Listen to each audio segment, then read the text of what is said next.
गंगा जल निर्धारित मानक के अनुरूप है, लेकिन जो मलजल और सीवेज है जिसके कारण टोटल कॉलिफॉर्म या फीकल कॉलिफॉर्म जो है वो मानक से 100 गुना ज़्यादा है।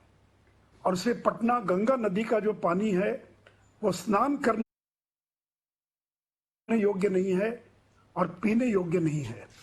और मैं उम्मीद करता हूं कि ये जो एसटीपी जो जिसका आज उद्घाटन हो रहा है और आगे जो योजनाएं चल रही हैं उसके कारण गंगा नदी का पानी पीने योग्य जो है और स्नान करने योग्य बन सकेगा। साथ ही मैं ये भी बताना चाहूँगा कि हमारे पॉल्यूशन कंट्रोल बोर्ड ने 57 वैसे इकाइयों की पहचान की जो गंगा किनारे अवस्थित है और उन सभी यूनिट्स में जीरो लिक्विड डिस्चार्ज और ईटीपी स्थापित किया जा चुका है। और ये मैं दावा कर सकता हूँ कि बिहार के गंगा किनारे के उद्योगों के द्वारा और जीरो इंडस्ट्रियल डिस्चार्ज जो है और गंगा नदी में हो रहा है। और हम लोगों ने online continuous effluent quality monitoring system भी स्थापित किया है जिससे डिस्चार्ज पानी की गुणवत्ता की जांच की जा रही है। आदरणीय प्रधानमंत्री जी, मैं आपको धन्यवाद देना चाहूंगा कि आपने प्रोजेक्ट डॉल्फिन की घोषणा की है। और आपको मैं ये भी बताना चाहूंगा कि पूरे देश में जो डॉल्फिन की जो कुल संख्या है उसकी आधी संख्या केवल बिहार के अंदर है।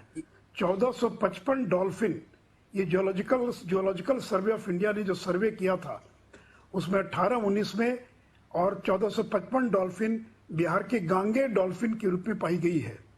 और ये भी मैं बताना चाहूँगा कि बिहार में भागलपुर जिले के सुल्तानगंज और कहलगांव के बीच 60 किलोमीटर की दूरी में विक्रमशिला गैंजेटिक डॉल्फिन सेंचुरी की घोषणा की गई है। और ये भी मैं बताना चाहूँगा कि पूरे एशिया के अंदर बिहार पहला राज्य है और उसके लिए मैं माननीय मुख्यमंत्री जी को धन्यवाद दूंगा कि डॉल्फिन रिसर्च सेंटर के लिए और 2 एकड़ जमीन हम लोगों को मिली है और 30 करोड़ 52 लाख रुपए की लागत से हम डॉल्फिन रिसर्च सेंटर की स्थापना करने जा रहे हैं। साथ ही प्रधानमंत्री चाहूंगा कि नमामि गंगे योजना के लिए अभी तक भारत सरकार के द्वारा 2074 करोड़ रुपया बिहार सरकार को प्राप्त हो चुका है। और साथ ही 91 से लेकर 2004-05 जिन लोगों की बिहार में सरकार थी और झारखंड जब एक था, उस 15 साल में मात्र नगर विकास एवं आवास विभाग पर 1114 करोड़ रुपए खर्च हुए थे। और जब नीतीश जी मुख्यमंत्री बने तो हाल के 15 वर्षों में हम लोगों ने 34 गुना ज्यादा खर्च किया है। कुल मिलाकर 34,217 करोड़ रुपया और केवल नगर विकास की योजनाओं पर खर्च किया है।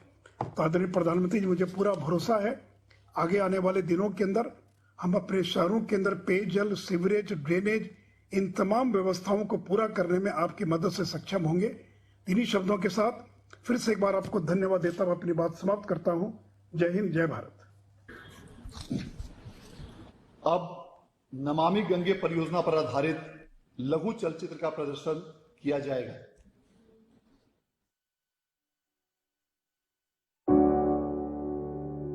नमामि गंगे अभियान के अंतर्गत बिहार में गंगा को अविरल और निर्मल बनाने के लिए 6,245 करोड़ रुपए की लागत वाली कुल 54 परियोजनाएं विभिन्न चरणों में हैं। बिहार में सीवरेज इंफ्रास्ट्रक्चर से जुड़ी 30 परियोजनाओं के माध्यम से 1754 किलोमीटर सीवर नेटवर्क का निर्माण भी किया जा रहा है, जिनके पूरे होने पर बिहार में सीवेज ट्रीटमेंट की कुल क्षमता 64 मिलियन लीटर प्रतिदिन से लगभग 10 गुना बढ़कर 632 मिलियन लीटर प्रतिदिन हो जाएगी। नमामि गंगे अभियान के अंतर्गत पटना शहर में संपूर्ण सीवरेज व्यवस्था का कायाकल्प किया जा रहा है। इसके अंतर्गत यहाँ 11 सीवरेज परियोजनाओं के माध्यम से 350 मिलियन लीटर प्रतिदिन की सीवेज ट्रीटमेंट क्षमता का सृजन एवं 1140 किलोमीटर के सीवर नेटवर्क का निर्माण कार्य शामिल है। 2019 में प्रधानमंत्री नरेंद्र मोदी द्वारा पटना रिवर फ्रंट को लोकार्पित किया गया। आज गंगा जी के इर्द गिर्द बसे गांवों, कस्बों और शहरों में मां गंगा के प्रति दायित्व का बोध अभूतपूर्व स्तर पर है।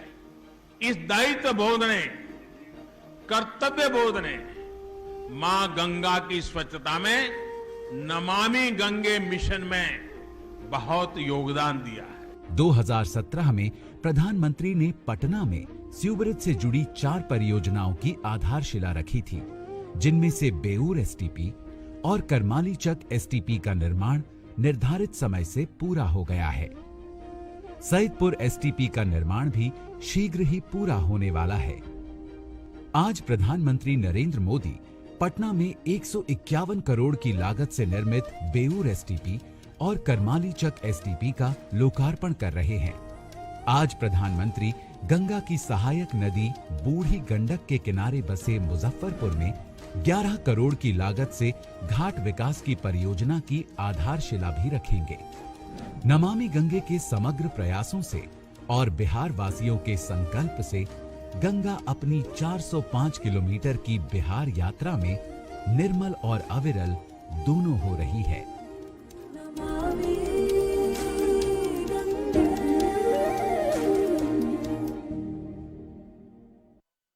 श्री रविशंकर प्रसाद, माननीय मंत्री संचार, इलेक्ट्रॉनिक्स एवं सूचना प्रौद्योगिकी और कानून एवं न्याय मंत्रालय, भारत सरकार, सह माननीय सांसद पटना साहिब संसदीय क्षेत्र से अनुरोध करता हूं कि वे इस अवसर पर अपना संबोधन करने की कृपा करें। श्रद्धेय प्रधानमंत्री नरेंद्र मोदी जी, आदरणीय बिहार के राज्यपाल श्री फागू चौहान जी, बिहार के यशस्वी मुख्यमंत्री श्रद्धेय नीतीश कुमार जी, उप मुख्यमंत्री श्री सुशील मोदी जी, केंद्रीय मंत्री मित्रवर गजेंद्र शेखावत जी, अन्य सभी केंद्रीय मंत्रीगण, सांसदगण, विधायकगण, पदाधिकारीगण। प्रधानमंत्री जी, देश के समावेशी विकास के लिए आपका कृत संकल्प हम सबों के लिए आदर्श है और आप हमें बार बार ये कहते हैं कि समावेशी विकास के लिए देश के हर क्षेत्र का विकास होना चाहिए, जिसमें पूर्वी भारत भी है, पूर्वोत्तर भारत भी है। और पूर्वी भारत के एक बड़े राज्य के रूप में बिहार का विकास देश के विकास के लिए आवश्यक है, ये आपने हमें हमेशा मार्गदर्शन दिया है। चाहे वो 1.25 लाख करोड़ का पैकेज हो बिहार के विकास के लिए, जिसको लागू करने में नीतीश कुमार जी की सरकार ने बहुत सक्रिय सहयोग दिया, या बाकी रेलवे से लेकर ढांचागत सुविधा हो, हर क्षेत्र में आपका आशीर्वाद बिहार को मिला है। और बिहार के एक सांसद के रूप में मैं स्वयं बहुत कृतज्ञ हूं कि आपने इस दिशा में इतनी सक्रियता हम लोग को बताई है। आज बिहार के अर्बन ढांचा क्षेत्र के सुधार के लिए बड़े ही यशस्वी कार्यक्रम का आप उद्घाटन कर रहे हैं। बताया गया कि चाहे वो सिवान हो या छपरा हो या मुजफ्फरपुर हो या मुंगेर हो या जमालपुर हो, उसकी योजनाएं तो हैं, लेकिन पटना साहिब के सांसद के रूप में मुझे इस बात का बहुत संतोष है कि 2 बहुत बड़ी योजनाएं, बेऊर का सीवेज ट्रीटमेंट प्लान और करमलीचक का सीवेज ट्रीटमेंट प्लान, मुझे जानकारी मिली है कि बेऊर से लगभग 2,80,000 लोगों को फायदा होगा। प्रधानमंत्री जी, जो पटना शहर के 11 वार्डों में रहते हैं, और करमलीचक से लगभग 9 वार्ड में रहने वाले 2,41,000 लोगों को फायदा होगा। शुद्ध जल मिलेगा, बाकी सीवेज ट्रीटमेंट प्लान बनेगा। तो बहुत ही एक अच्छी शुरुआत हो रही है आपके यशस्वी हाथों से। प्रधानमंत्री जी, आपको याद होगा पिछले साल पटना में बहुत बड़ी बाढ़ आई थी और कई इलाकों में 6-7 फीट तक पानी आ गया था। हम लोग सभी राहत के काम में लगे हुए थे और हम लोगों ने एक निर्णय किया था, संकल्प किया था कि इस बार पटना में पानी नहीं जमा होगा। और मैं स्वयं माननीय मुख्यमंत्री नीतीश कुमार जी का भी बहुत अभिनंदन करूंगा, इसमें उनकी भी सक्रियता थी। मैं स्वयं इसकी मॉनिटरिंग काफी कर रहा था, पटना नगर निगम, बुडको, नगर विकास मंत्रालय। और प्रधानमंत्री जी, मुझे आपको बताते हुए बहुत संतोष होता है कि इस बार पटना में बारिश काफी हुई लेकिन पानी जमा नहीं हुआ, क्योंकि नालों की सफाई, पंप स्टेशन, संप स्टेशन, इन सबों की मैंने बहुत चिंता की। तो संकल्प से बहुत विकास हो सकता है। प्रधानमंत्री जी, आज मुझे आपको एक और अच्छी खबर देनी है कि आप देश के फिजिकल इंफ्रास्ट्रक्चर की भी चिंता करते हैं और डिजिटल इंफ्रास्ट्रक्चर की भी चिंता करते हैं। तो बिहार में टोटल 8,743 ग्राम पंचायत है और लगभग 10-12 को छोड़ के जहां कुछ फॉरेस्ट की समस्या है, सारे जगह भारत नेट पहुंच गया है। और जहां तक यहाँ के मोबाइल इंफ्रास्ट्रक्चर की बात है तो सिर्फ दो आंकड़े दूंगा। 14-15 में बिहार में 4.2 करोड़ मोबाइल थे। आज 2020 अगस्त में 6.21 करोड़ मोबाइल फोन है। और जो इंटरनेट यूजर हैं वो सिर्फ 80 लाख थे 14-15 में प्रधानमंत्री जी, आज उनकी संख्या बढ़कर 3.93 करोड़ हो गई है। मतलब 4.91 टाइम्स उस पर वृद्धि हुई है। और भारत में यहां पर लगभग 35,000 कॉमन सर्विस सेंटर भी हैं। और पोस्टल ने और कॉमन सर्विस सेंटर ने इस कोविड में सैकड़ों करोड़ रुपए गरीबों के पास पहुंचाए हैं, जो सीधा उनके पास इस कठिनाई में आपकी सरकार ने और प्रदेश सरकार ने भेजा था। तो डिजिटल इंफ्रास्ट्रक्चर भी मजबूत बने, फिजिकल इंफ्रास्ट्रक्चर भी मजबूत बने और अर्बन रिन्यूअल भी आगे बढ़े। ये जो समग्र विकास की चिंता आपकी अगुवाई में बिहार की हो रही है, जिसमें बिहार सरकार की बहुत सक्रियता है, तो आज का दिन बहुत ही सुखद है। हम सभी बहुत खुश हैं। और सिर्फ भारत सरकार के मंत्री के रूप में नहीं, इस योजना में जो मेरे संसदीय क्षेत्र में विशेष सक्रियता दिखाई गई है, उसके लिए मैं विशेष रूप से गजेंद्र सिंह चौहान जी के विभाग नमामि गंगे, बिहार सरकार के अर्बन डेवलपमेंट विभाग, प्रधानमंत्री जी आपका और नीतीश जी आपका ही बहुत अभिनंदन करूंगा। बहुत बहुत धन्यवाद। बहुत ही नमस्कार। अब अटल नवीकरण व शहरी परिवर्तन मिशन अमृत योजना पर आधारित लघु चलचित्र का प्रदर्शन किया जाएगा। अटल नवीनीकरण और शहरी परिवर्तन मिशन अमृत। शहर हो तो सुविधाएं भी हो। इसी विजन के साथ अमृत मिशन के अंतर्गत बिहार के 21 नगर निकायों के लिए 36 जलापूर्ति योजनाएं एवं 29 पार्क विकास योजनाएं, 3 नगर निकायों के लिए स्टॉर्म वाटर ड्रेनेज योजनाएं एवं गया के सौंदर्यीकरण जैसे विकास के कई काम किए जा रहे हैं। बिहार सरकार द्वारा अमृत की इन सभी योजनाओं का क्रियान्वयन सफलतापूर्वक किया जा रहा है। आज माननीय प्रधानमंत्री द्वारा इन योजनाओं में से सिवान नगर परिषद जलापूर्ति योजना फेज 1 और छपरा नगर निगम जलापूर्ति योजना फेज 1 का उद्घाटन किया जा रहा है। इससे सिवान नगर के 18 वार्डों के 6,584 परिवारों को और छपरा नगर के 22 वार्डों के 9,670 परिवारों को 24 घंटे शुद्ध पेयजल प्राप्त होगा। कपड़ा धुलने में, बच्चे सबको नहाने में, जैसे पानी की जो व्यवस्था है बहुत अच्छी है। तीनों टाइम पानी आता, पानी साफ पानी आता। अमृत योजना से पानी मिला करते है, पहले बाहर से खरीद के आवत रहा। अब बहुत अच्छा बाटे कि हमके पैसा बच जाता है। पहले बहुत दूर से पानी ले आवे के पड़त रहा, अब नहीं ले आवे के पड़त। जौन अमृत योजना के तहत घर में मिल जाता। जब बहुत दिक्कत रहा, बाकी जब से मिला था तब से कोनो दिक्कत नहीं है। बहुत मन पानी साफ गिरता है, वही खाना वाना बनता है, वही आदमी पीते हैं लोग, वही पानी अमृत है। पहले पानी ही नहीं आता था, बहुत दिक्कत था। अब बहुत साफ पानी आता है और सुबह शाम नियम से आ जाता है पानी। बहुत फायदा है, इससे पीते हैं तो तबीयत खराब नहीं होता है। नया कॉल लगा है तब से बहुत अच्छा पानी लग रहा है। पानी जब से लगल बा हमरा बहुत सुविधा अच्छा मिलल बा। पीछे नहाए खातिर, खाना बनाए खातिर बहुत अमृत पानी बा। अमृत योजना का पानी जो है वो सही में अमृत है। ये पानी अमृत है। इसके अलावा आज माननीय प्रधानमंत्री द्वारा मुंगेर नगर निगम और जमालपुर नगर परिषद के लिए भी अमृत मिशन के अंतर्गत जलापूर्ति योजना का शिलान्यास किया जा रहा है, जिसके पूर्ण होने पर मुंगेर नगर निगम के 45 वार्डों के 38,921 परिवारों को और जमालपुर नगर परिषद के 33 वार्डों के 14,605 परिवारों को 24 घंटे शुद्ध पेयजल की आपूर्ति की जा सकेगी। इन योजनाओं में न सिर्फ 5 साल के लिए संपूर्ण योजना के रखरखाव का प्रावधान किया गया है, बल्कि इनमें कंप्यूटराइज्ड स्काडा के माध्यम से पेयजल की आपूर्ति की लगातार मॉनिटरिंग भी की जाएगी। सुविधाओं के साथ स्वच्छता के इस मिशन में केंद्र और राज्य सरकार का संयुक्त संकल्प तेजी से बिहार के लोगों की जिंदगी में बड़े सकारात्मक बदलाव ला रहा है।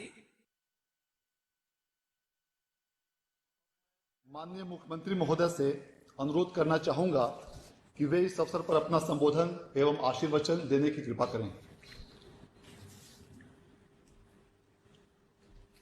आदरणीय प्रधानमंत्री जी,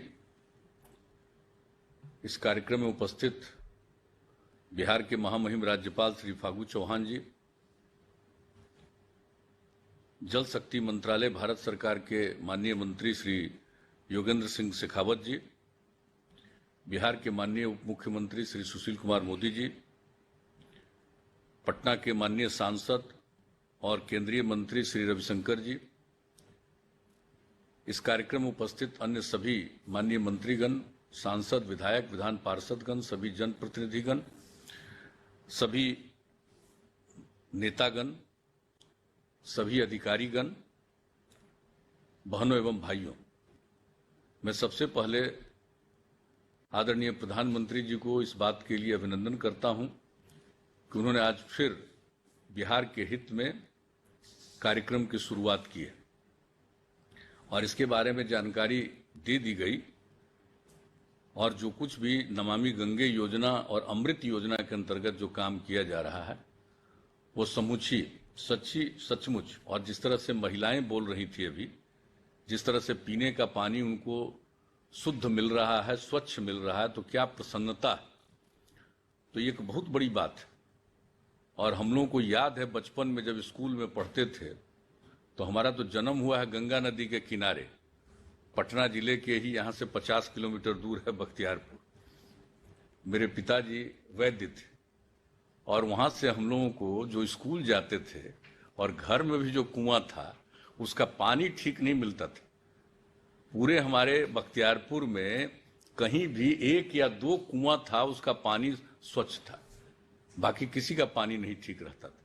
तो हम लोगों को रोज इतवार को, जिस दिन स्कूल नहीं रहता था, तो जाते थे गंगा नदी में स्नान करने और गंगा नदी में स्नान करते थे बचपन में भी। तो एक छोटे बाल्टी में वहां से पानी लेकर के आते थे और उसको पीते थे, क्या खुशी होती थी। लेकिन जब धीरे धीरे जो गंगा नदी की स्थिति बिगड़ती चली गई, आबादी बढ़ी और किस प्रकार से लोग अपने जो उपयोग करते हैं उसका पानी, उसका गंदा पानी जाने लगा, तो धीरे धीरे जो नदियों का पानी है वह बहुत ही ठीक नहीं रहा। तो फिर से नए सिरे से इसके लिए जो काम शुरू हुआ है कि हम अपने नदियों के पानी को और खास करके गंगा नदी के पानी को स्वच्छ रखें, तो ये बहुत बड़ी चीज। और उसी के लिए ये जो बड़े शहरों में और जो भी गंगा नदी के किनारे या नदियों के किनारे जो शहर हैं, उन सभी शहरों में ये जो नमामि गंगे योजना के अंतर्गत जो सीवेज ट्रीटमेंट प्लांट की स्थापना होती है वो बहुत आवश्यक है। और सीवेज ट्रीटमेंट प्लांट के जरिए ही जो लोगों के घर का गंदा पानी निकलता है, नाले का पानी, उसको ठीक करके फिर वो नदियों में बहाते हैं। तो हमारे उप मुख्यमंत्री जी ने बता दिया, हम लोगों ने तो ये देखा कि एक हम लोग कुछ काम करने की कोशिश करें कि जो हमारा पटना शहर के दक्षिणी इलाके में जो जितने भी हमारे एसटीपी बने हैं, उन सबों के पानी को सीधे हम पुनपुन नदी में डालकर और सीधे गंगा नदी में यहाँ से आके फतुआ में, यहाँ से करीब 20-22 किलोमीटर दूर में वो गंगा नदी में चला जाता। तो हम लोगों ने कहा कि हम लोग एक काम करके सोचें कि अगर जो ये एसटीपी का जितना पानी है, इस पानी का हम अन्य प्रकार से उपयोग करें और खास करके सिंचाई के लिए उपयोग कर सकते हैं। तो इसके लिए हम लोगों ने अपने जल संसाधन विभाग को ये दायित्व दिया है और वो इस पर काम कर रहे हैं। अभी एक प्रोजेक्ट बना करके लाए थे, वो काफी कॉस्टली था। फिर हमने कहा कि इतना कॉस्टली प्रोजेक्ट नहीं, लेकिन आप इस तरह से दीजिए कि लोगों को ये सुविधा मिले कि उस जल का सदुपयोग कर सकते हैं सिंचाई की व्यवस्था में। तो उस पर काम चल रहा है। तो हम लोग तो ये चाहते हैं, लेकिन खैर वो जब हो पाएगा तब की बात है। लेकिन ये मामूली बात नहीं है कि सीवेज ट्रीटमेंट प्लांट के जरिए जो नल का ये जो नदी इसका पानी है, नाले का पानी है, उसको साफ करके स्वच्छ करके फिर हम नदियों में डालते हैं। तो ये बहुत बड़ी चीज है और इसके लिए पूरे बिहार में चल रहा है। और हमको अच्छी तरह याद है आज जो दिन जो 2 का बेउर का और करमली चक का जो उद्घाटन कर रहे हैं आप सीवेज ट्रीटमेंट प्लांट का, तो हम लोगों को अच्छी तरह याद है कि ये दोनों का परियोजनाओं का शिलान्यास आपके द्वारा 14 अक्टूबर 2017 को किया गया था। आप यहाँ पर आए थे और कई स्थानों पर आपकी मीटिंग भी हुई थी। तो उसी सिलसिले में आप जहाँ पर पधारे थे तो वहाँ पर इसका भी शिलान्यास किया गया था। और आज खुशी की बात है कि 3 वर्ष के कम समय में भी ये काम पूरा हो गया और आज आप इसका उद्घाटन कर रहे हैं, तो इसके लिए मैं जरूर हृदय से बधाई देता हूं और बिहार के लोगों को। और इस तरह से एसटीपी का काम और तेजी से चल रहा है और सारे एसटीपी का काम अगर हो जाएगा सब जगह, तो जो भी शहरों में रहने वाले लोग हैं वहां से जो पानी निकलता है नाले का, वो फिर ठीक करके ही नदियों में जाने दिया जाएगा। ये सबसे बड़ी चीज है और बहुत आवश्यक है, और इसलिए इसका नाम ही आप लोगों ने नमामि गंगे दिया है। और जो अमृत योजना के अंतर्गत जो लोगों के पीने के लिए पानी की आपूर्ति, स्वच्छ पानी की आपूर्ति की जा रही है, तो इसके लिए भी 2 जगह का उद्घाटन हो रहा है, सिवान और छपरा में। वहां की महिलाओं ने क्या कमेंट किया, कितना अच्छा कमेंट किया। और उसी तरह से अब ये हमारे मुंगेर में, जमालपुर में इसका शिलान्यास किया जा रहा है। लेकिन इस तरह की योजनाएं जहां भी अमृत योजना के अंतर्गत है, वो सभी योजनाओं पर काम होगा और लोगों को स्वच्छ जल मिल जाएगा। लेकिन मेरा एक विनम्र आग्रह है, मैं अभी सुन रहा था कि 24 घंटे हम पानी देंगे, तो ये जरा जरूर सोचने की बात है पर्यावरण के दृष्टिकोण से कि क्या 24 घंटे तक पानी की आपूर्ति करनी चाहिए। कहीं पानी का कोई दुरुपयोग। हम लोगों ने हर घर नल का जल जो अपना निश्चय योजना के अंतर्गत काम किया है, और आपने उस दिन इसके बारे में चर्चा भी कर दी थी। हम आपको सिर्फ सूचना दे देते हैं कि अब लगभग 80% काम हो गया है और ग्रामीण इलाके में 81% से भी ऊपर हो गया। तो हम लोगों का लक्ष्य है कि इस अक्टूबर के महीने में हो जाएगा, वो तो एक अलग बात है। लेकिन जब हम लोगों ने शुरू करवाया तो देखा कि जब नल का पानी मिलने लगा तो हम लोग तो कह रहे हैं कि आपको पीने के लिए दे रहे हैं, भोजन बनाने के लिए दे रहे हैं और जो जरूरी काम है, तो देखा कि लोग अपना भैंस वगैरह को भी नहाने लगे उसी से, और कभी कभी देखा कि अपने खेत में उसी पानी से सिंचाई करने लगे।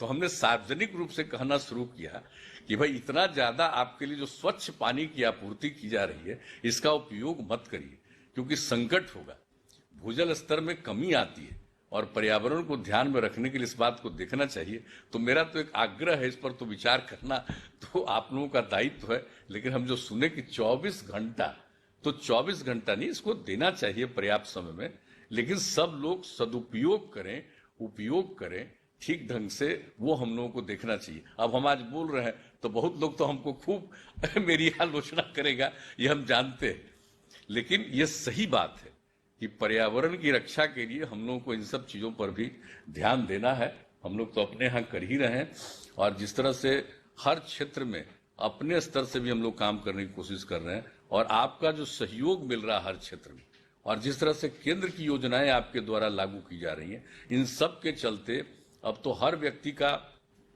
उत्थान होना है। और जो मुजफ्फरपुर में रिवर फ्रंट का भी निर्माण किया जा रहा है, बहुत अच्छी बात है।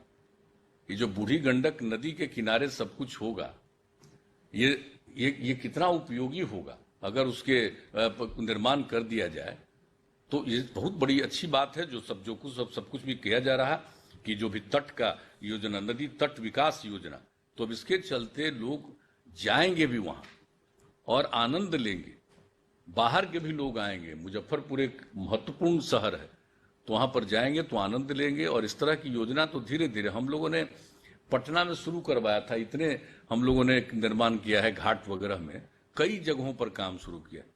चूंकि हम तो पढ़े हैं इंजीनियरिंग कॉलेज में, पटना यूनिवर्सिटी में उस समय, अब तो खैर अब वो हो गया NIT, लेकिन उस समय जो बिहार कॉलेज ऑफ इंजीनियरिंग था, अब उसमें पढ़ते थे तो नदी के किनारे, गंगा नदी के किनारे है, और वहीं पर बापू की स्मृति भी है रखा हुआ, गांधी घाट वो कहलाता है। तो वहीं पर जाकर के हम तो बैठते थे बराबर। और बाद में जब यहाँ काम करने का मौका मिला, जो गंगा नदी की स्थिति कितनी कमजोर हो गई है हम लोग देखे, और बापू की स्मृति में वहां पर गए 30 जनवरी को, तब हमने सोचा कि भाई यहाँ की स्थिति को ठीक करना है। हम लोगों को कहने लगे कि किस तरह से हम आते थे, स्टूडेंट थे, और यहीं पर आकर के शाम में बैठते थे और कितना अच्छा लगता था गंगा नदी के किनारे। तो उसी समय से हम लोगों ने शुरू किया और आपका भी सहयोग मिला है। तो इस तरह से जो नदियों के किनारे जो बने गए, उसके घाट का सौंदर्य होगा, लोग आएंगे, बहुत अच्छे ढंग से रहेंगे। और उसके चलते जो हम लोगों की इच्छा है पर्यावरण को ध्यान में रखते हुए और नदियों के को ठीक रखने की जो इच्छा है वो भी करना है। इसलिए हम लोग तो इस मामले में जो भी संभव है करते हैं, लेकिन जो कुछ भी आपके द्वारा, जो कुछ भी पर्यावरण से लेकर के हर चीज को लेकर जो कुछ भी योजनाएं बनाई गई हैं और उस पर काम किया जा रहा है, ये बहुत ही महत्वपूर्ण है। और हम लोग इतना ही आश्वस्त करेंगे कि बिहार में जब ये काम शुरू हुआ है तो धीरे धीरे लोगों को इन सब बातों के बारे में अब जागृति आने लगी है। और हम सिर्फ आपको बता देते हैं कि जल जीवन हरियाली अभियान किया, आपने तो इसके लिए धन्यवाद भी दिया था, लेकिन जब उसके समर्थन में हम लोगों ने मानव श्रृंखला बनाई तो 5 करोड़ 16 लाख से ज्यादा बिहार के लोग उसमें शामिल हुए। 18,000 किलोमीटर से लंबी मानव श्रृंखला बनी, और ये लोगों को पर्यावरण के प्रति जागृति लाने के लिए। तो ये बात तो है, हम लोग तो कोशिश करते रहते हैं, लेकिन ये तो एक प्रयास है और हर तरह से लोगों में जागृति भी लाने का प्रयास है, तो वो सब तो करेंगे ही, लेकिन सुविधाएं लोगों को मिलनी चाहिए। और ये कोई मामूली बात नहीं है कि ये सुविधाएं आपके द्वारा भी प्रदान जो की गई हैं, तो इसके लिए हम हृदय से धन्यवाद देते हैं। और आपको इतना ही आश्वस्त करेंगे कि बिहार में जो योजनाएं हैं आपकी, उन योजनाओं को ससमय पूरे तौर पर यहाँ क्रियान्वित किया जाएगा। और जो कुछ भी अमृत योजना के अंतर्गत और जो योजनाओं का काम होना है उसको तेजी से, भी हाल ही में हम लोगों ने इसकी समीक्षा बैठक भी की है, ताकि तेजी से बाकी योजनाओं का भी काम हो जाए। तो ये हम लोग चाहेंगे। तो इन्हीं शब्दों के साथ आपने पुनः आज का समय दिया है, और आज पार्लियामेंट भी चल रहा है, इसलिए हम लोग समय आपका ज्यादा बोल करके समय नहीं लेना चाहेंगे। तो इन्हीं शब्दों के साथ आपका अभिनंदन करते हैं, और जो कुछ भी काम किया गया है इसके लिए हृदय से धन्यवाद देते हैं और अपनी बात समाप्त करते हैं। अब माननीय प्रधानमंत्री महोदय द्वारा नमामि गंगे परियोजना के अंतर्गत पटना शहर में निर्मित करमलीचक एसटीपी एवं बेऊर एसटीपी का उद्घाटन तथा मुजफ्फरपुर नदी तट विकास परियोजना का शिलान्यास एवं अमृत परियोजना के अंतर्गत सीवान जलापूर्ति योजना फेज 1 एवं छपरा जलापूर्ति योजना फेज 1 का उद्घाटन तथा मुंगेर जलापूर्ति योजना एवं जमालपुर जलापूर्ति योजना का शिलान्यास किया जाएगा।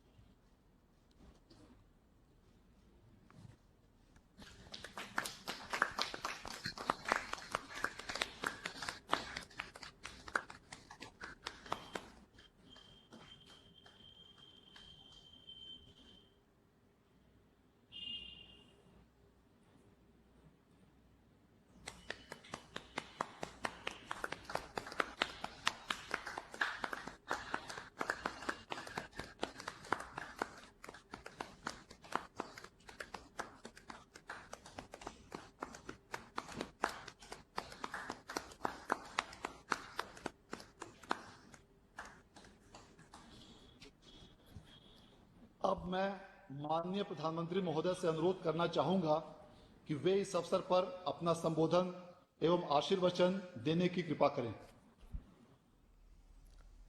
बिहार के गवर्नर श्री फागू चौहान जी, बिहार के मुख्यमंत्री श्री नीतीश कुमार जी, केंद्रीय मंत्रिपरिषद के मेरे सहयोगी हरदीप सिंह पुरी जी, रविशंकर प्रसाद जी, गजेंद्र शेखावत जी, अश्विनी चौबे जी, उप मुख्यमंत्री भाई सुशील जी, केंद्रीय और राज्य मंत्रिमंडल के अन्य सभी सदस्य, सांसदगण, विधायकगण और मेरे प्रिय भाई और बहनों, आज जिन 4 योजनाओं का उद्घाटन हो रहा है उनमें पटना शहर के बेऊर और करमलीचक में सीवर ट्रीटमेंट प्लांट के अलावा अमृत योजना के तहत सिवान और छपरा में पानी से जुड़े प्रोजेक्ट्स भी शामिल हैं। इसके अलावा मुंगेर और जमालपुर में पानी की कमी को दूर करने वाली जलापूर्ति परियोजनाओं और मुजफ्फरपुर में नमामि गंगे के तहत रिवर फ्रंट डेवलपमेंट स्कीम का भी आज शिलान्यास किया गया है। शहरी गरीबों शहर में रहने वाले मध्यम वर्ग के साथियों का जीवन आसान बनाने वाली इन नई सुविधाओं के लिए मैं आप सबको बहुत बहुत बधाई देता हूं। साथियों, आज का एक कार्यक्रम एक विशेष दिन पर हो रहा है। आज हम इंजीनियर दिवस भी मना रहे हैं, अभियंता दिवस। ये दिन देश के महान इंजीनियर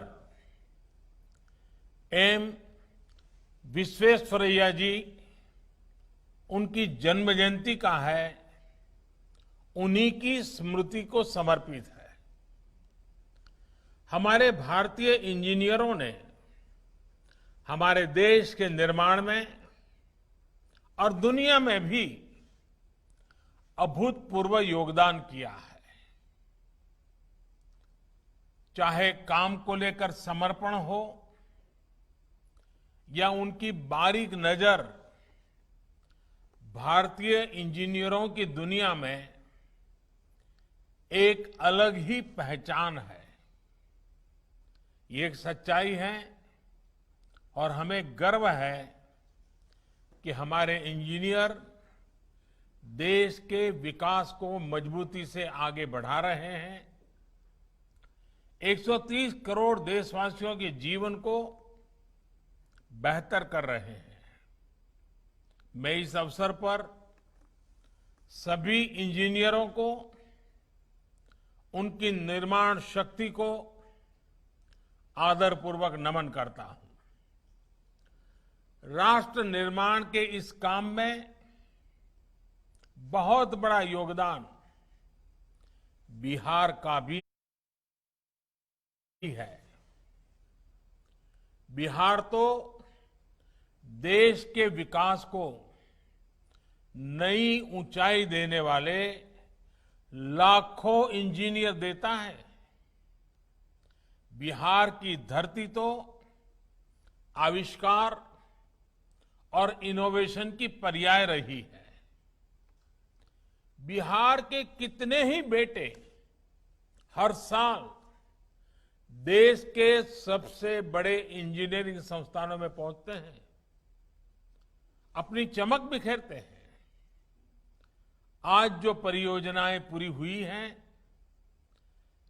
और वो योजनाएं जिस पर काम शुरू किया गया है, उन्हें पूरा करने में भी बिहार के इंजीनियरों की बड़ी भूमिका है।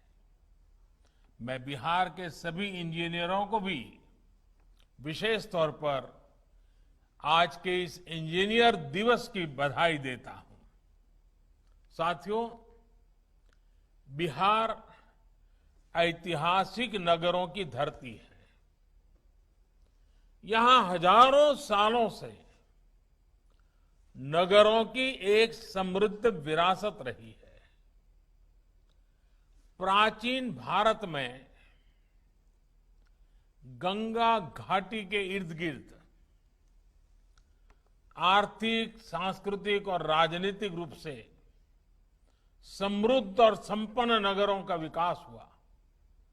लेकिन गुलामी के लंबे कालखंड ने इस विरासत को बहुत नुकसान पहुंचाया।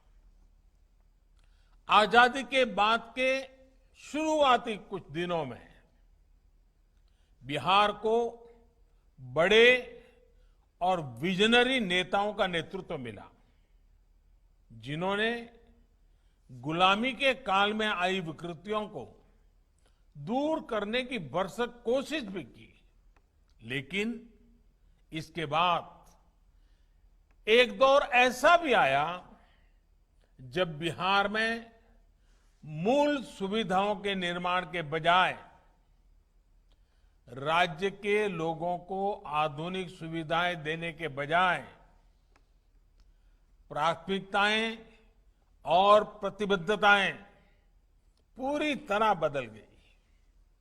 नतीजा ये हुआ कि राज्य में गवर्नेंस से फोकस ही हट गया। इसका परिणाम ये हुआ कि बिहार के गांव और ज्यादा पिछड़ते गए और जो शहर कभी समृद्धि का प्रतीक थे, उनका इंफ्रास्ट्रक्चर बढ़ती आबादी और बदलते समय के हिसाब से अपग्रेड हो ही नहीं पाया।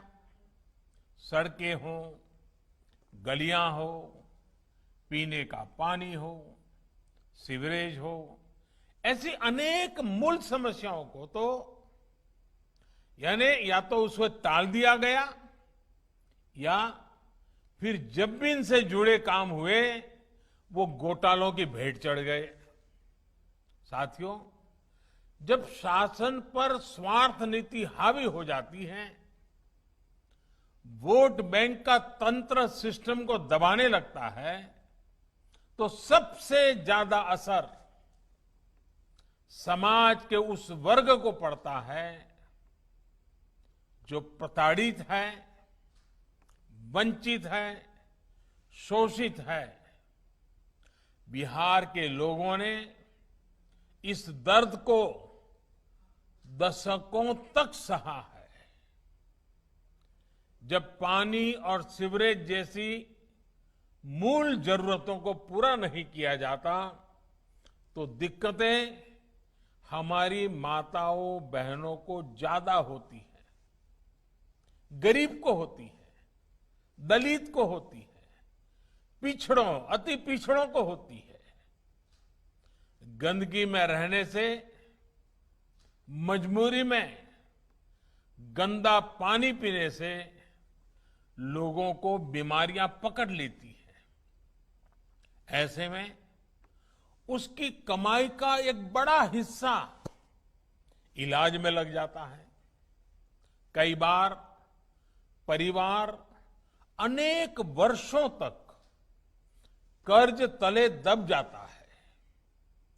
इन परिस्थितियों में बिहार में एक बहुत बड़े वर्ग ने कर्ज, बीमारी, लाचारी, अनपढ़ता को अपना भाग्य मान लिया था। इस प्रकार से सरकारों की गलत प्राथमिकताओं के कारण समाज के एक बड़े वर्ग के आत्मविश्वास पर गहरी चोट की गई। गरीब के साथ इससे बड़ा अन्याय भला क्या हो सकता था। साथियों, बीते 1.5 दशक से नीतीश जी, सुशील जी और उनकी टीम समाज के इस सबसे कमजोर वर्ग के आत्मविश्वास को लौटाने का भरपूर प्रयास कर रही है। विशेष तौर पर जिस प्रकार बेटियों की पढ़ाई लिखाई को पंचायत राज सहित स्थानीय निकाय में वंचित, शोषित समाज के साथियों की भागीदारी को प्राथमिकता दी गई है, उससे उनका आत्मविश्वास बढ़ रहा है। साल 2014 के बाद से तो एक प्रकार से बुनियादी सुविधाओं से जुड़ी योजनाओं का करीब करीब पूरा नियंत्रण ग्राम पंचायत या स्थानीय निकायों को दे दिया गया है। अब योजनाओं की प्लानिंग से लेकर अमलीकरण तक और उनकी देखरेख का काम, उसका जिम्मा अब स्थानीय निकाय स्थानीय जरूरतों के हिसाब से कर पा रहे हैं। यही कारण है कि अब केंद्र और बिहार सरकार के साझा प्रयासों से बिहार के शहरों में पीने के पानी और सीवर जैसी मूल सुविधाओं के ढांचे में निरंतर सुधार हो रहा है। मिशन अमृत और राज्य सरकार की योजनाओं के तहत बीते 4-5 सालों में बिहार के शहरी क्षेत्र में लाखों परिवारों को पानी की सुविधा से जोड़ा गया है। आने वाले वर्षों में बिहार देश के उन राज्यों में होगा जहां हर घर पाइप से पानी पहुंचने लगेगा।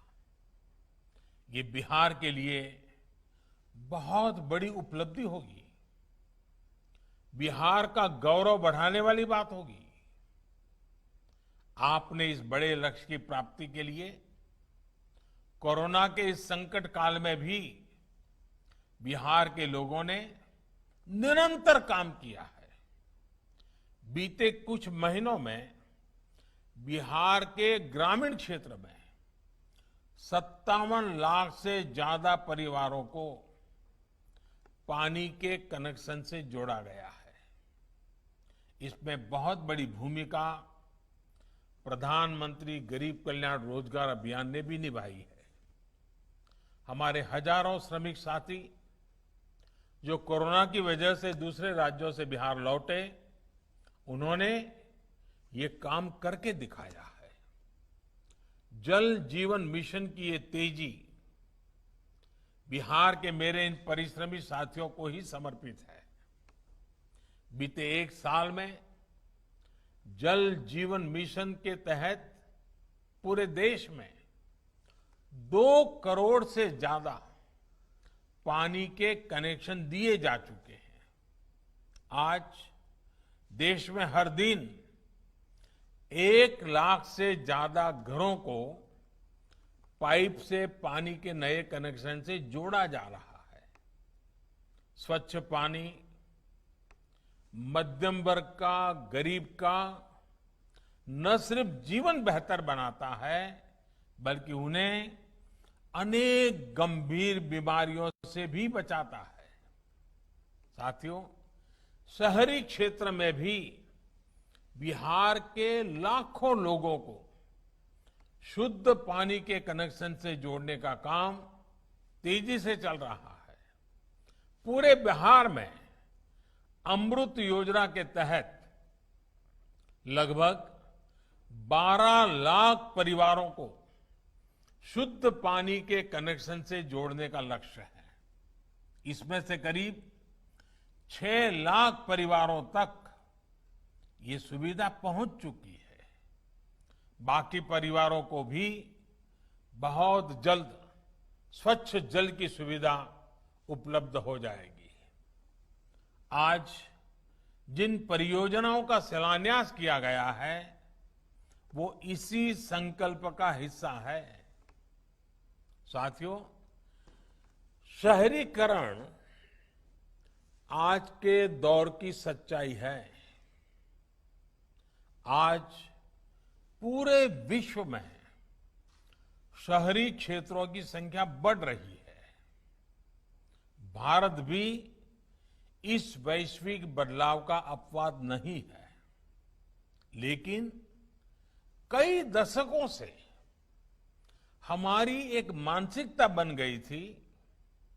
हमने ये मान लिया था जैसे कि शहरीकरण खुद में एक बहुत बड़ी समस्या है, एक बहुत बड़ी बाधा है।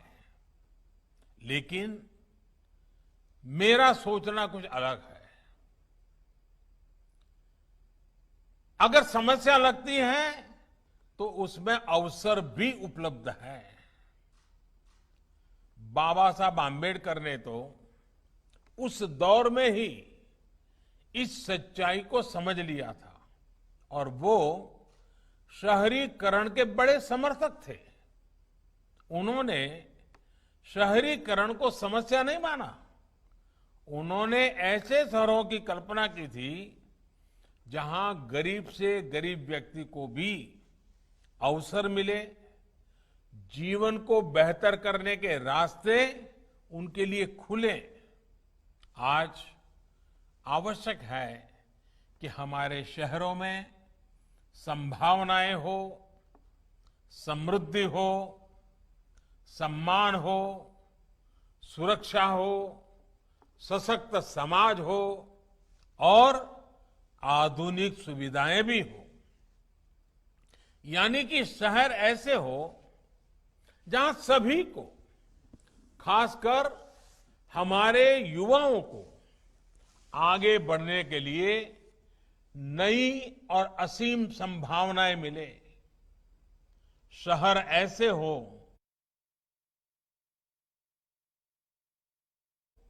जहां हर परिवार समृद्धि के साथ, सुख के साथ जीवन जी सके। शहर ऐसे हो जहां हर किसी को, गरीब को, दलित को, पिछड़े को, महिलाओं को सम्मानपूर्ण जीवन मिले। जहां सुरक्षा हो, कानून का राज हो, जहां समाज का हर वर्ग एक साथ मिलजुल करके रह सके। और शहर ऐसे हो जहां आधुनिक सुविधाएं हो, आधुनिक इंफ्रास्ट्रक्चर हो। यही तो ईज ऑफ लिविंग है, यही देश का सपना है। इसी दिशा में देश आगे बढ़ रहा है। और साथियों, आज हम देश में एक नया शहरीकरण देख रहे हैं। जो शहर पहले देश के नक्शे पर एक तरह से थे या नहीं थे, वो आज अपनी उपस्थिति दर्ज भी करा रहे हैं और महसूस भी करा रहे हैं। इन शहरों के हमारे युवा जो बड़े बड़े स्कूलों में, कॉलेजों में नहीं पढ़े हैं, जो बहुत अमीर परिवारों में से नहीं है, वो आज कमाल कर रहे हैं, सफलता के नए आयाम गढ़ रहे हैं। कुछ साल पहले तक शहरीकरण का अर्थ होता था कुछ बड़े शहरों को चमक दमक से भर दो, कुछ गिने चुने शहरों में एक दो क्षेत्रों में विकास कर दो। लेकिन अब ये सोच, ये तरीका बदल रहा है और बिहार के लोग भारत के इस नए शहरीकरण में अपना भरपूर योगदान दे रहे हैं। साथियों, आत्मनिर्भर बिहार, आत्मनिर्भर भारत के मिशन को गति देने के लिए विशेषकर देश के छोटे शहरों को वर्तमान ही नहीं, भविष्य की जरूरतों के मुताबिक तैयार करना बहुत जरूरी है। इसी सोच के साथ अमृत मिशन के तहत बिहार के अनेक शहरों में जरूरी सुविधाओं के विकास के साथ साथ ईज ऑफ लिविंग और ईज ऑफ डूइंग बिजनेस के लिए बेहतर माहौल तैयार करने पर बल दिया जा रहा है। अमृत मिशन के तहत इन शहरों में पानी और सीवरेज के साथ green zone, park, LED street light जैसी व्यवस्थाओं का निर्माण किया जा रहा है। इस मिशन के तहत बिहार के शहरी क्षेत्र में लाखों लोगों को बेहतर सीवरेज सिस्टम से भी जोड़ा गया है। इसमें भी अधिकतर सुविधाएं ऐसी बस्तियों में विकसित की गई हैं जहां गरीब से गरीब परिवार रहते हैं।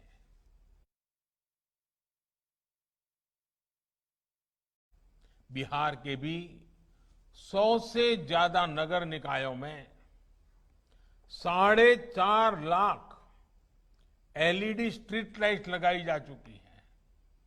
इससे हमारे छोटे शहरों की सड़कों और गलियों में रोशनी तो बेहतर हो ही रही है, सैकड़ों करोड़ की बिजली की बचत भी हो रही है और लोगों का जीवन आसान हो रहा है। साथियों, बिहार के लोगों का, बिहार के शहरों का तो गंगा जी से बहुत ही गहरा नाता है। राज्य के 20 बड़े और महत्वपूर्ण शहर गंगा जी के किनारे ही बसे हुए हैं। गंगा जी की स्वच्छता, गंगा जल की स्वच्छता का सीधा प्रभाव इन शहरों में रहने वाले करोड़ों लोगों पर पड़ता है।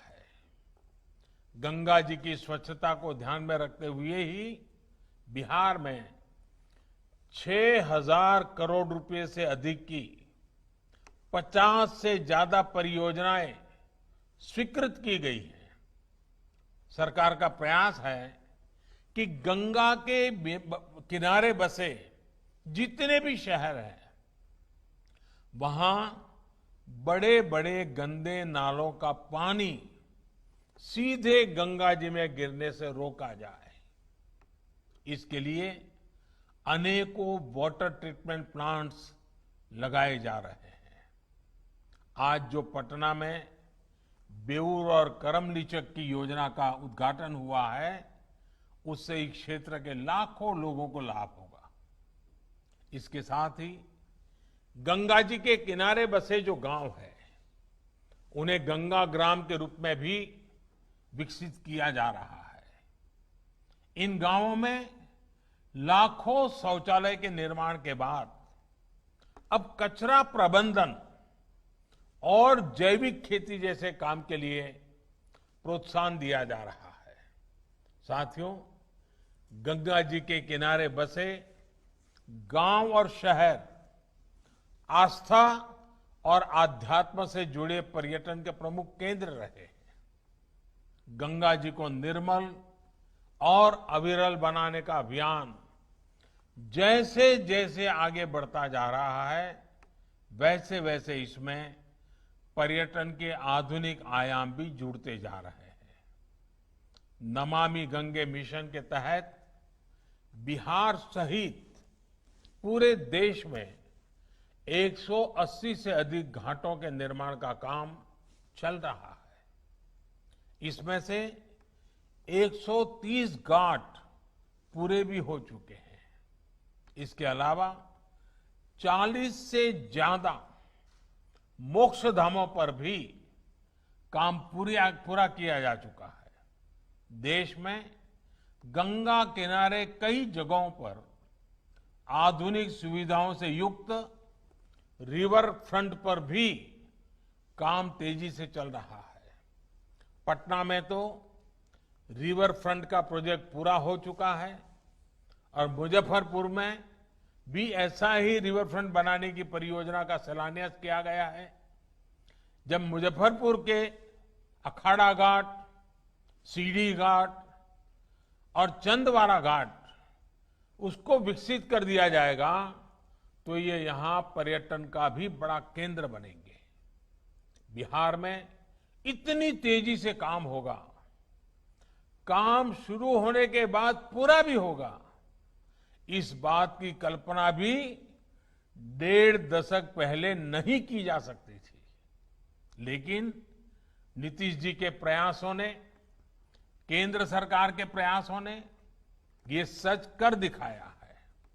मुझे उम्मीद है इन प्रयासों से आने वाली छठी मैया की पूजा के दौरान बिहार के लोगों को, विशेषकर बिहार की महिलाओं की दिक्कतें कम होगी, उनकी सहूलियत बढ़ेगी। छठी मैया के आशीर्वाद से हम बिहार के शहरी और ग्रामीण इलाकों, उनको गंदे जल, बीमारी बढ़ाने वाले जल से मुक्ति दिलाने के लिए जी जान से काम करते रहेंगे। साथियों, आपने सुना होगा अभी हाल ही में सरकार ने एक प्रोजेक्ट डॉल्फिन की घोषणा की है और अभी सुशील मोदी जी इसका बड़ा विस्तार से वर्णन भी कर रहे थे। इस मिशन का बहुत बड़ा लाभ गंगा डॉल्फिन को भी होगा। गंगा नदी के संरक्षण के लिए गांगेय डॉल्फिन का संरक्षण बहुत जरूरी है। पटना से लेकर भागलपुर तक का गंगा जी का पूरा विस्तार डॉल्फिन का निवास स्थान है। इसलिए प्रोजेक्ट डॉल्फिन से बिहार को बहुत अधिक लाभ होगा।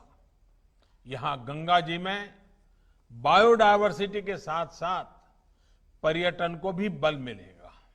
साथियों, कोरोना संक्रमण की चुनौती के बीच बिहार के विकास, बिहार में सुशासन का यह अभियान निरंतर चलने वाला है। हम पूरी ताकत पूरे सामर्थ्य से आगे बढ़ने वाले हैं। लेकिन इसके साथ साथ हर बिहारवासी, हर देशवासी को संक्रमण से बचाव का संकल्प पल भर भी कभी भी भूलना नहीं है। मास्क, साफ सफाई और 2 गज की दूरी, ये हमारे बचाव के सबसे कारगर हथियार है। हमारे वैज्ञानिक वैक्सीन बनाने में दिन रात जुटे हैं, लेकिन हमें याद रखना है, जब तक दवाई नहीं तब तक ढिलाई नहीं। इसी निवेदन के साथ एक बार फिर आप सभी को इन विकास परियोजनाओं के लिए बहुत बहुत बधाई देता हूं। धन्यवाद।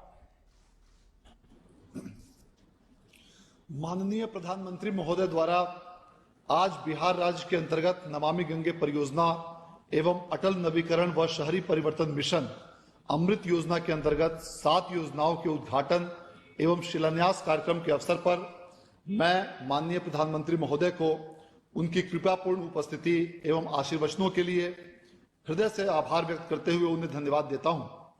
मैं इस अवसर पर माननीय मुख्यमंत्री महोदय की गरिमा में उपस्थिति एवं उनके आशीर्वचनों एवं इन सभी योजनाओं के क्रियान्वयन के क्रम में सतत मॉनिटरिंग, समीक्षा एवं बहुमूल्य निर्देशों के लिए धन्यवाद देता हूं, जिसके कारण इन योजनाओं को बेहतर रूप से क्रियान्वयन करने में सफलता प्राप्त हुई। मैं इस अवसर पर उपस्थित श्री रविशंकर प्रसाद, माननीय मंत्री संचार, इलेक्ट्रॉनिक्स एवं सूचना प्रौद्योगिकी और कानून एवं न्याय मंत्रालय भारत सरकार एवं माननीय उप मुख्यमंत्री बिहार को गरिमा में उपस्थिति एवं उनके संबोधन के लिए हार्दिक धन्यवाद देता हूं। बहुत बहुत आभार एवं धन्यवाद।